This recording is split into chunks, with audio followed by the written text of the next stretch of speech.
Students, তো আজকে 19 শতকের সমাজ সংস্কারের 1 মিনিটের মধ্যে আমরা জেনে নেব কিছু ইম্পর্টেন্ট ব্যক্তিদের নাম।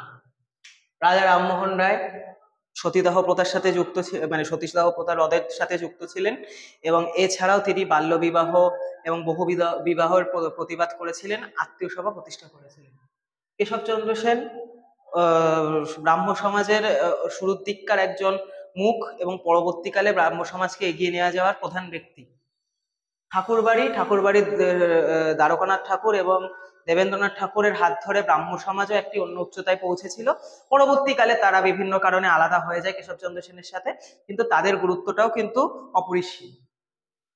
Derozio, Henry Louis Vivian Derozio একজন পর্তুগিজ ব্যক্তি, মাত্র 17 বছর বয়সে হিন্দু কলেজের অধ্যাপক হন এবং পরবর্তীকালে তিনি নব্যবঙ্গ বা ইয়ং বেঙ্গল প্রতিষ্ঠা করেন, যার মাধ্যমে তিনি সমাজের বা হিন্দুদের গোড়ামিগুলোকে তুলে ধরার চেষ্টা করেছিলেন।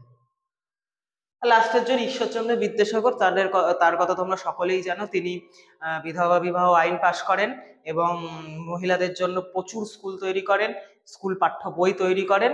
তো এগুলোই হচ্ছে আজকের এই সমাজ সংস্কারের ইম্পর্টেন্ট কয়েকজনের নাম।